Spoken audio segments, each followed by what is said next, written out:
It's a little mood music as I say, hello, everybody. Yes, my name is Ethan Gold. I'm a songwriter and performer, sometimes a film composer and music producer, music video maker, and poet.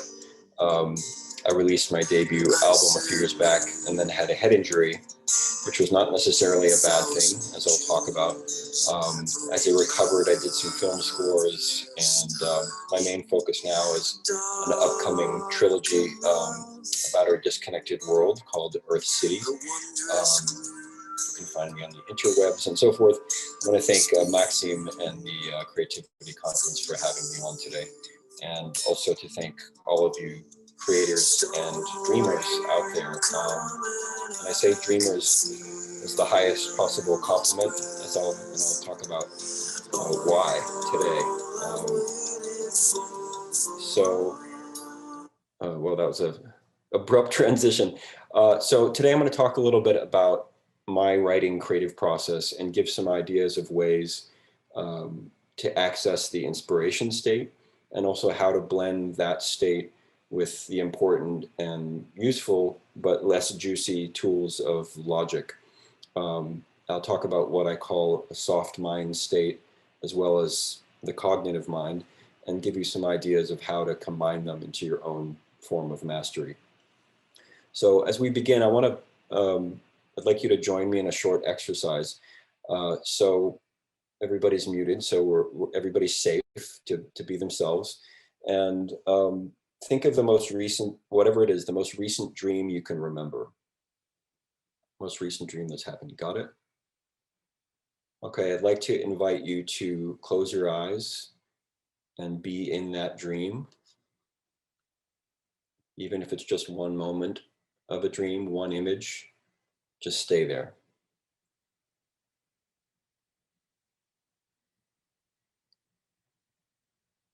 Okay, and now you're all muted. Open your eyes, and I want you to make a sound pretty quietly, almost under your breath. Just hum whatever notes or nonsense syllables, whatever you feel, any sound. Nobody can hear you.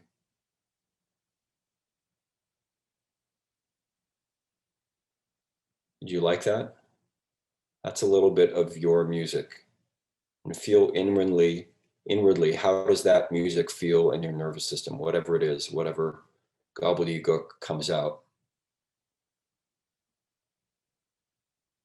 Okay, now I want you to think of your calendar and think of what you have to do next Wednesday. Something due, a meeting, a date, whatever. Think of all the things you've got to take care of so that you're ready for it. Things you might forget, any regrets of opportunities that you missed in the past, any insecurities, anything you could mess up, but you want to make sure you remember this time.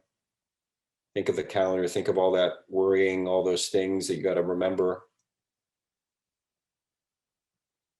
Okay, so now can you make some sounds, a melody, a nonsense sound? Do it out loud if anything comes through your mouth.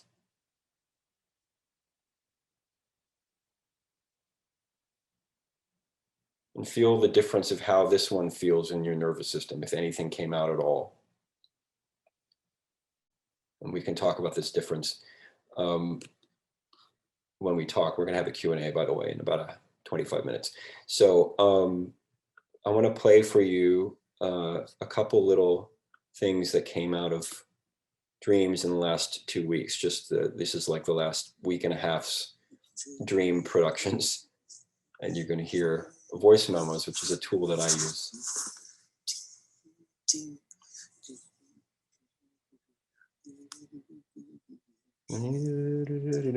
Okay, so that's one. And that one was like a kind of verdant scene. And then there's another one about a week ago where I was with something like my stepfamily at sort of like a Western fairground. You can hear this gets a little bit silly in a moment. And I was like watching like a kind of really, methamphetamine country band playing this kind of bizarre.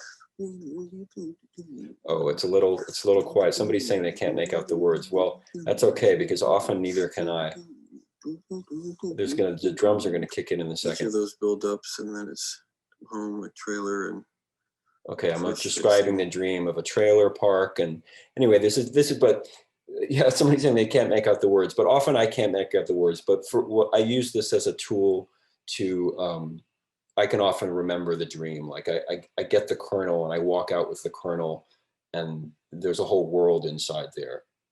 Um, and I've always had a strong relationship with dreams. I had as a child, as a very young child, I had chronic, extreme, bizarre nightmares, sometimes good dreams. But at some point, I had a dream where my mother was singing to me about her life being a woman, um, and I woke up with a different perspective on her life, but also with some melodies that hadn't existed before because she was singing in the dream. Um, and it was just a fragment I remember, like Karina is saying here that I can't really hear that. Often it's a fragment. Sometimes I get more and more, but I'll take that fragment that starts. Um, I started nurturing it. Like I had a dream after that where I was at a Bruce Springsteen concert, hearing him sing. I said to myself, "Oh, I guess I like the boss more than I realized." I'd never really paid him much attention one way or the other. I woke up and said, "Oh, I wonder what that song is," because in the dream I was at a concert and he was singing this song, and then I went onto the internet and was looking around and gradually realized that it was a song that the Muses put into his mouth in my dream. Um, and I've had dreams of like aggressive, like industrial bands playing, and I woke up and turned them into acoustic guitar songs, and also, totally abstract dreams where music was coming out of a forest or any kinds of things where there's a dream, but there's a sonic element going on. And I actually have heard, some of you may have heard this story that Paul McCartney, uh, so I dream songs, weekly or whatever, frequently. Um, and it was something he talked about this one time. He had this dream, which was the song that became probably the most lucrative song in music history. Some of you may know. The song "Yesterday" started for Paul McCartney in a dream, but in his dream, it was the melody. It was "Yesterday." The dream version was "Scrambled Egg." So it was "Scrambled Egg" may not have been as big of a hit as "Yesterday" if he had stuck with that theme, but the core of the melody came from a dream. So he must have been, hungry in the early morning, and his stomach was speaking the lyrics to him. But but anyway, what I suggest, wherever your muses live, as I've responded more and more to them and honored them by putting, this sort of flesh of a finished song onto their floating spirits, they seem to have come to trust me. And I don't, whether you think of them as actual entities or parts of the soul, um, developing that relationship of trust between the muses, where they say, "Okay, you're going to listen to us." And so now I dream music every few days. Um, my problem is as some of my friends know, I have hundreds of unreleased songs. Maybe somebody here at the conference can help and advise on that sort of a disconnect. Um, but where it used to take me months to construct even the writing of a song, obsessing on the details, I now usually have um, the song. Usually a song is written, music and lyrics, by breakfast. Like it all kind of gets finished. So what changed? How did I go from having maybe ideas but struggling with the construction to be able to work really fast? A few things. One, I recommend this to all artists. I believe in my music, and a lot of that belief comes from having clarified my sense of what my mission is with music. And so I know what my lyrical subjects might be. I know what I care about. I used to struggle really badly with words, not so much with the music side, but I didn't know what I had a right to say. I had an idea that there were certain things I should say, subjects that were appropriate and not. And as soon as as soon as we hear that word "should," we know we're out of the zone. But also, as I mentioned at the beginning, I had a head injury a few years ago. It was a stupid freak accident at a warehouse party in Brooklyn. I fell upside down off a wall. Um, and the injury severely slowed my cognitive ability for a few years. Um, I didn't know how to cross streets because the chaos of the cars was too fast for me to process. Um, I couldn't really talk because conversations went too fast. I couldn't keep up. But music for me came back first. It was the first thing that I was able to sort of connect with again. And part of that was I could pace myself. And that's one of the joys of creative work. I suspect a lot of people on this call are artists, that you can pace yourself. And even music, which is a time-based thing, even music, you can slow it down and pace it yourself. All the more so with, painting or something. But I also used music to rewire my synapses quite sort of deliberately. There's a combination of complexity and order, which is in a way sort of like the meta subject of my conversation today. But that is very healing to the brain. I used to go to listen to Bach organ. There was a nearly empty, unattended cathedral on Broadway in New York. I used to go in and just listen to the organ music and those weaving lines of beauty. And I would also sit in Tompkins Square Park, where there are like Puerto Rican groups of guys playing really complex drum rhythms. Both of those things, I could feel my cognitive ability coming back just by listening to that kind of beautiful complexity. But for me, as I write, dreams are still my kind of main kernel. That's where my muses live. But that may not be everybody's way of working. I do recommend it, but it's not everybody's way. There's some other things, I find picking up a new instrument and letting it speak, a different, like literally, even if you play guitar, a different guitar can produce a different song. Or if you're painting, it might be a different type of paint, or a different subject matter. If you're a choreographer, try working with a totally different kind of music than you usually are drawn to. So these are like whatever little suggestions, but really the goal is to put yourself in what I call the soft mind state. It's like a waking dream state. And people often famously will use drugs or alcohol to get there, and that can work temporarily. It has other effects on one's life. But it's really about getting to that softness. And I, you don't need to rely on drugs or head injuries. I want to urge you to get there. You can get there without hurting yourself. Yoga, meditation, flights of fancy, anything that doesn't involve the cognitive brain. I highly recommend something that I remember from my childhood, riding on a school bus, just being on a bus where you can just passively be, or a train, passively taking in the world, staring out the window. This is something we've lost in our technical culture. We're always picking up our phones, that we don't have that downtime. That downtime is so important. It's just essential I think for us as people, but also especially as artists. It's that silence. Silence is the water for your orchards, right? So turn off your devices, touch your frontal lobe, literally, sometimes even just reconnecting with your frontal, or whatever, the third eye. Smell something you love, if COVID hasn't screwed up your sense of smell, which I hope nobody's gone through that. Rosemary, orange, fresh bread, vanilla, chocolate. Smell your own skin. It's a very strong way to kind of wake up parts of your brain and put you in a kind of present tense, even though it often brings memory back. But for me, it's dream space itself. That's kind of my main home as a writer. Of course, your life affects your dreams, but dreams, I believe, are where we can all find the most unique part of ourselves. Tribal cultures know this and act on it. It's very much a part of many tribal cultures, dream interpretation, and it's honored strongly. So that's my favorite space for it. But there's all these different ways to get in this space.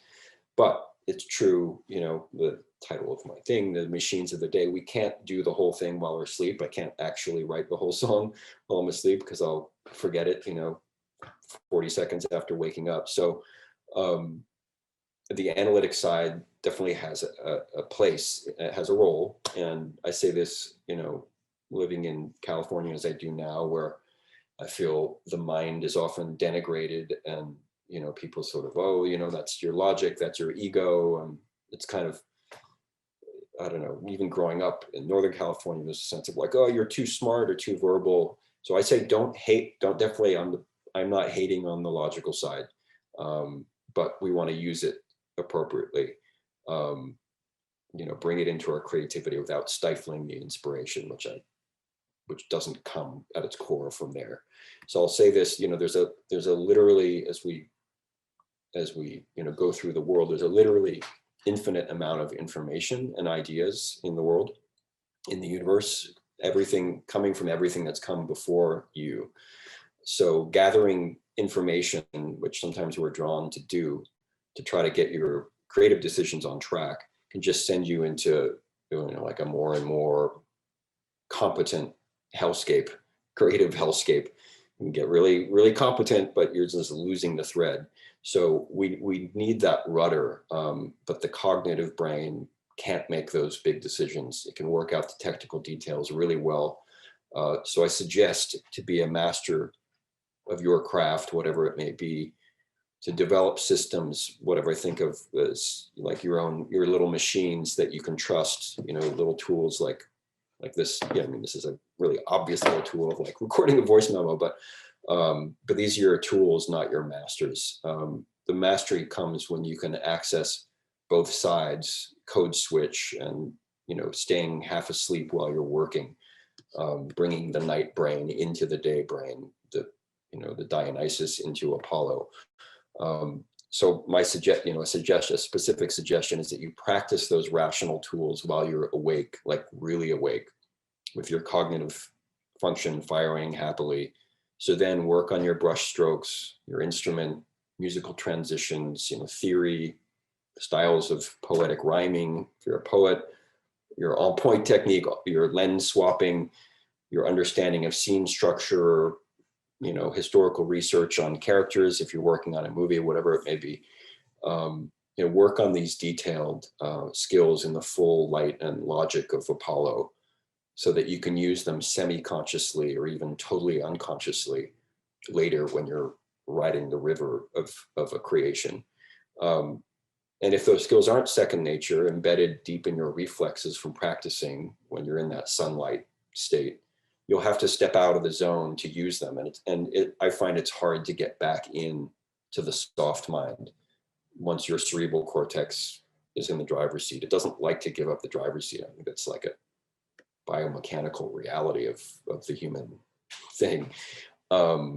So, you can sometimes get lucky with a good creation happening without needing to leave the soft mind state. And then you're like, wow, I just did a great piece. And the accidents can work out wonderfully, but the mastery comes from when those skills are deeply embedded. They're like, I think of them like the logical skills. Think of them like little rational spies. They're like working undercover, and you can call upon them for a quick stealth creative action, and then they fade back into the native population. They sort of disappear again. They're like little well-oiled things that you can fix and clean up in the broad light of day, and let them do their missions and disappear again into the dreamy world of your creative work.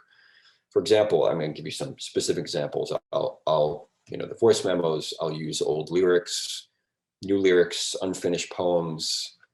I have understanding of keys and chords, knowing how to phrase melodies within a measure to either create or release tension. Like if I know I'm working on a song and I know I need to create a certain kind of feeling, some of those specific kind of almost rational tools about how to structure things, or larger structural considerations like where I want a chorus, where I feel a hook will help the song appeal to a casual listener, or I want a refrain to kind of hammer something home, how long the piece should be, those sorts of things. You may have, I'm sure you have your own versions of them, whatever your art form is. But the big question I face is how do you stop those things from taking over once you start using them? Because the cerebral cortex loves feeling all important, and it can be a like sneaky little bully gobbling up all the space in your process. So what I suggest is when writing the song or painting the painting or writing the scene, keep that feeling very specifically of like when you wake up at night. When you wake up at night, you have to go use the restroom, or some noise wakes you up, or you got to close or open the window. But you don't want to wake up fully because you want to fall back asleep. So you sort of take that physical action while staying asleep, kind of deliberately. You keep your eyes half closed. You don't think. And, like if somebody in your bed were to say at 3 a.m., you're stumbling to close the window and somebody says, hey, while you're up, can you quickly just put together an Excel sheet about our expenses for the last month? It like it would feel completely obscene and totally violating to the state of mind you're in. It would be enraging. Totally. And so I suggest that kind of, you keep that same preciousness about your state of mind while you're creating your art. Don't let the logic yammer at you about this and that. Keep your brain soft so you can still hear the muses, and the muses tend not to shout. So while I'm writing, I might call on a dumb skill, structuring the pre-chorus, connecting two parts, inverting a chord. Like I think things are getting too repetitive, so I'll flip some chords around, or I want a rhyme scheme that will build up energy so I don't have to rely on a drum fill or something. I can take care of those things quickly, almost mechanically, without really engaging my cerebral cortex. And also, I personally don't like to think of the past or the future at all. Those are the realms of the spazzy brain. You want to stay in the present. And I don't mean today, people lived, I want to be here for today. And I say, not even today, not even this minute. I'm talking about like the really present, like not even divisible by seconds. You don't break that spell. Again, like you're wanting to close that window at night, but don't want to really wake up. Keep that. So, and if you do forget where you are in your creation, which happens, of course, like waking from a dream and forgetting it, return if you can to the original inspiration, the seed, the reason you started this piece. For me, that might be a melody, it might be an image or something from a dream, a phrase, a specific chord movement, or a lyrical idea that I feel something about my sense of what's important in the world that I want, something I want to say. And for you, it might be an image or a color or a conversation, a movement of the body that you see in your mind's eye that's never been danced before. So go ahead and nurture that. Go back to that original thing and let the information and the logical tools help with structural matters, but don't feed the neocortex too much, because that's its food and it is totally insatiable. Feed it too much and it just won't shut up. It doesn't get it never satisfied. And it's sometimes interesting, but it's never profound what it has to say. It can be interesting. So however works for you, find your way back to silence. And for me, it's the silence of dreams. But whatever gets you to the soft mind, reconnect to that real engine of what you're creating. That's the gift from your muse. And it might just need some clothes, a few weapons to be successful in the world. But that's the body of the muse. Don't mess with that. And use your logic to clothe that body, but not so much that you weigh it down with junk. Your brain will, and you may come up with your brain may come up with some cool stuff. It tends to congratulate itself. It'll do that. You'll feel happy with the little, ooh, I feel good about my smarts or whatever. And you can give your art those gifts. I don't say don't give them those gifts, because there are brains out there taking in your art who will enjoy those transitions or those weird strokes of color, those unexpected movements. They'll enjoy that too. But if you feed it too much, the third eye is turned off, your rudder is gone, and the meaning of your work at that point evaporates. And you're done. You may as well go pay your taxes. So, always stay connected to the muses, stay connected to that sort of nighttime soft brain, and let those machines be just tools that you know how to pick up and drop again without even thinking. something you can do unconsciously. So I'd love to hear about you guys. And so that, that's my working process. I'd love to hear, if there are writers, poets, dancers, composers on here, sculptors, or even business people. I think there's some entrepreneurs at this conference, which is also a form of creativity. So I want to know, do you feel you have a healthy collaboration between inspiration and logic, and how do you blend the muses of the night and the machines of the day? Love to hear. Please feel free to write any questions you have in the chat. And we've received some comments. Thank you, Carol Rivers. She says that she loves your music and really was moved by Sway Lake, which is lovely. Thank you. And yes, Yeah. paying That's a film soundtrack I did a few years ago for my brother Ori Gold, who I think is on the call. Yeah, dreams actually feature in that film as well. But yeah, I would love to know what you guys do to get, first of all, how do you access, I guess the two main questions is how do you get into that zone? And then the other question is how do you combine the zone and the logical side? Somebody says, I struggle with lyrics. How did you get more comfortable at writing? Yeah, I used to struggle with lyrics as well, particularly.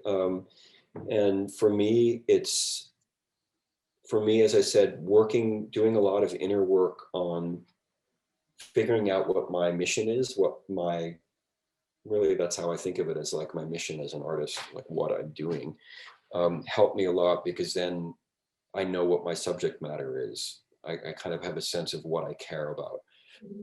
And so now when I start a song, there's so many things that I care about in the world. Usually one of them will start speaking, and there's a way into that subject. And then I'm guided by that, rather than thinking, oh, here's a phrase. Because I think I used to kind of like, here's a phrase that I like, and here's another phrase, and how do I stick them together? And that's what I talk about, where the logic is sort of like running the show.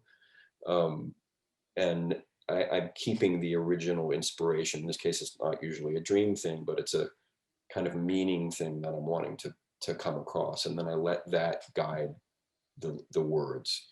I find that having that strong rudder, like if you're sailing and you have no rudder, you might end up somewhere, but you may just end up in the middle of the ocean. So if you're heading a certain direction, that I find that helpful.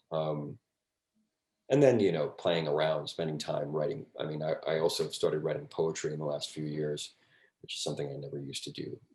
Poetry that not lyrics, poetry that's on its own.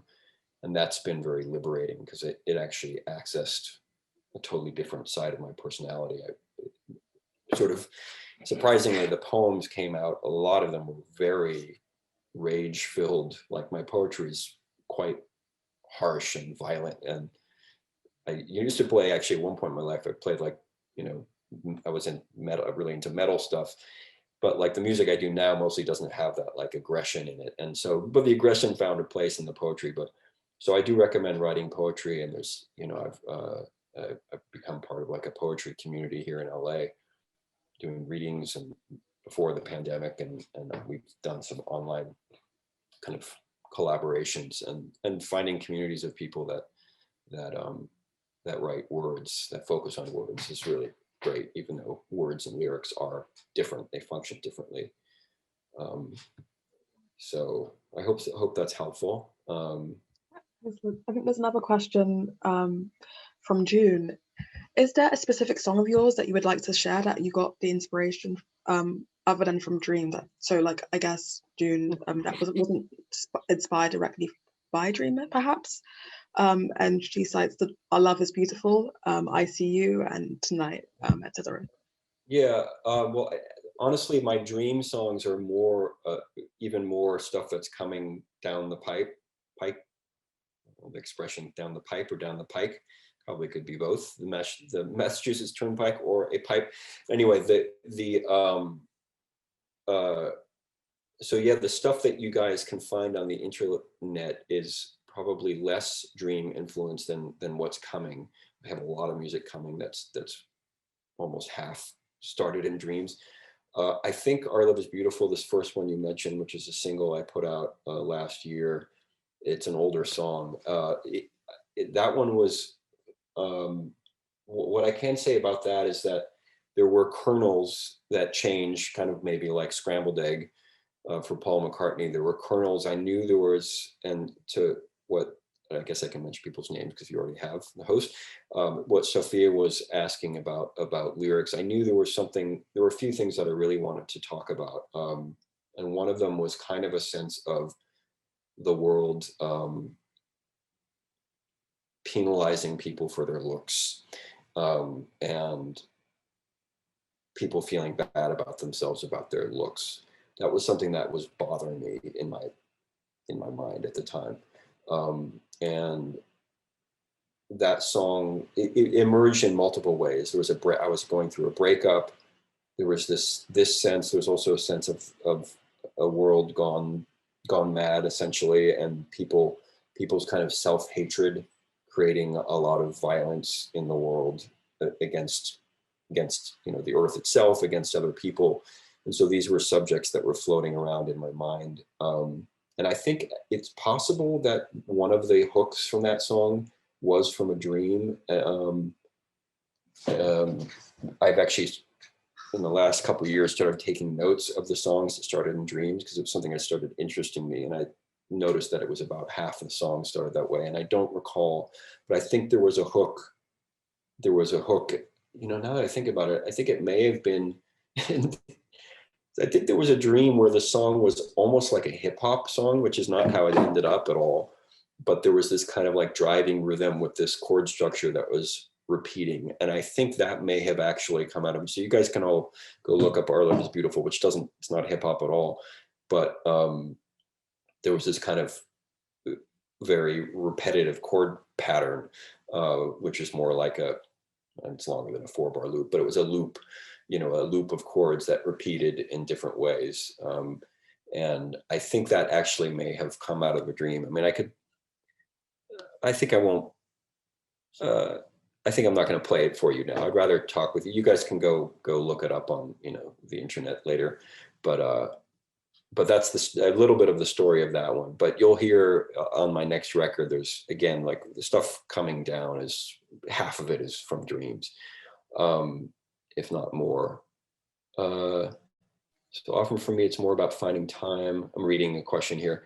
And if there are other questions I missed, uh, No, I'm just I looking. think that's the Yeah, latest one. That's fine. yeah, there's comments, and I hope to have a moment to read these comments. Maybe my host, if you want to save these comments for later, that'd be nice. You I can. will. I will. Okay. So this question is more about finding times. This is, if you don't mind saying your name, Karina. I'm not sure how to pronounce that. Karina. It's often about finding time. I think I'm totally on board with everything you're saying. I notice things cross-pollinate concepts across disparate components, and I notice when my subconscious is working hard to figure something out, and I don't know what it is yet, that I rub my forehead a lot. Well done. And somehow that behavior vanishes after the epiphany. Uh, so validating to hear you. Yeah. Yeah. So, it seems like you're without, I don't know if it was a conscious decision or not, but your body has guided you to a way to get back into your zone, which is great, when your body is intelligent like that. I think generally our bodies are, but it's kind of a question of, do we listen to what it's telling us? I've certainly done things in my life where I didn't listen, and basically, 100% of the time one regrets that when your body gives you signs. So if your hand is going up there and doing that, that's awesome. Um, and but yeah, so tell me what kinds of artists are on here. You guys want to tell me like what you make? What's your thing? I'd love to know. Tell me about your art form. I see a pianist here. I see an actor. I see a filmmaker. I see a clay artist. Pasha says musician. A costume, a stylist, musician. Oh, really? You used to compose loads when you were at school, but not so much anymore. And you're not doing it anymore just because you're enjoying other aspects of life more, or are you wanting to be writing more? And by the Uh, way, oh, it seems that yeah, we can all mute ourselves now. Sorry, hang on a minute. There we go. Um, um, yeah, I used to. It's weird. I've only started really thinking about it mostly this weekend, but I used to we used to have a sort of practice block in our school. And it used to be pretty much open all the time. Like you can get through and you can access all the rooms with the pianos and everything.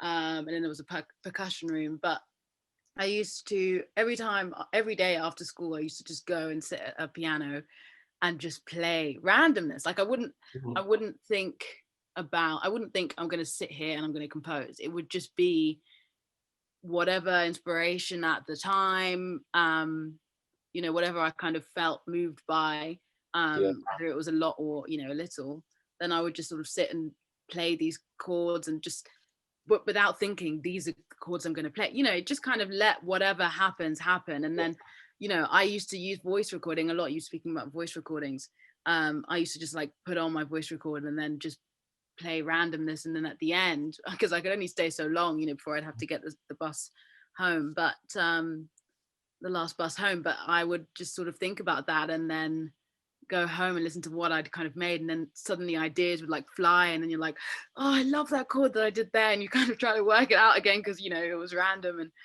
yeah, but yeah, I mean, I had a lot of time then, I guess, to mhm, do that, and I really enjoyed kind of figuring out things like Audacity at like sort of a young age, and working out how to kind of manipulate sound and um, add harmonies and things like that. But then I guess, as it happens to everyone, you get to a point where life gets in the way, yeah, and it just Um, stopped happening, and I haven't done that in maybe 7 years. I'm only 22 now, but it was very much a kind of secondary school thing. mhm. Um, just dropping in to say we've only got a couple of minutes left, so yeah. Okay. a few more questions. Well, yeah, so I'll say thank you. Nice to hear your story, and it may be that you want to return to it, and it may be that your form of creativity is in other aspects of life as well. I don't hold art as the only form of creativity. I mean, I think there are so many ways to express yourself on the planet. So that, but also some of the things I talked about, in my talk about how to kind of speed up the process so that the writing isn't so much like, barfing out a whole bunch of stuff, or like having a whole bunch of stuff and then like getting into this whole, how am I going to put it together and do all that? Because that can take a long time. It used to take me months to Yeah. put songs together. And now, like I was saying, it's, if I dream something by breakfast, it's like done, done, like complete. And so I think that's where that sort of like knowing when you're in day mind and learning and doing those skills, it's almost like keeping them separate and then going into the process and letting it. I think the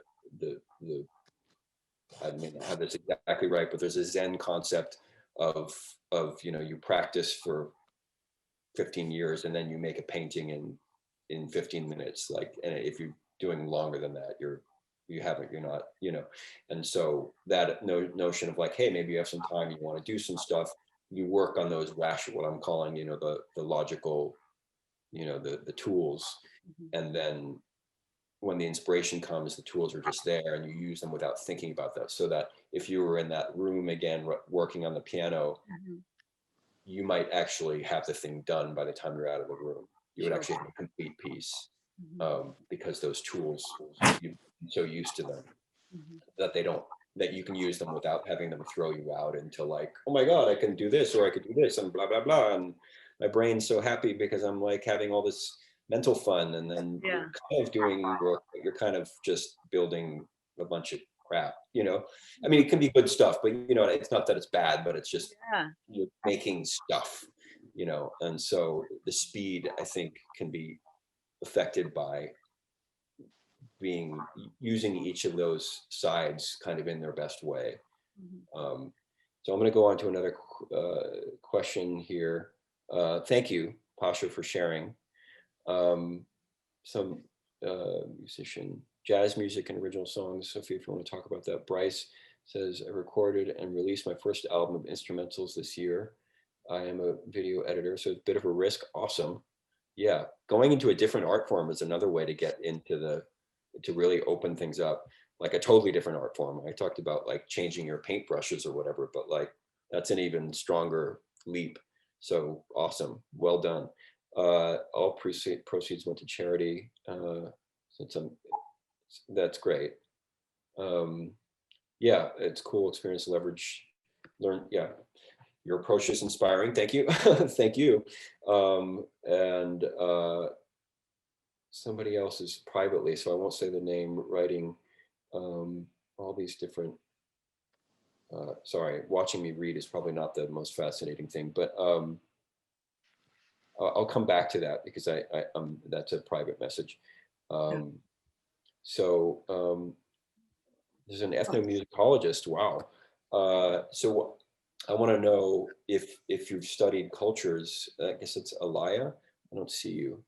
Maybe it's on a different page. Oh, there it is. Yeah, I want to know like if art, what we call art in our civilization, if you are studying cultures where the relationship with the arts is more communal, or how it might be different. That's something I'm anyways, look up the Tamar people and Dream Song. Okay, I will. Where I want to know where those people are living. But yeah, what is their relationship to dreams? In that we have an ethnomusicologist that's really cool.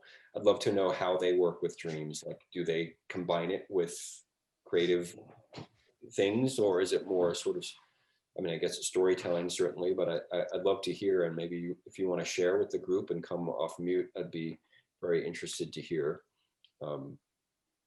Hi. Hi. So basically the Temia people live in the Malayan rainforest, and they receive dream song from their spirit guides in their sleep.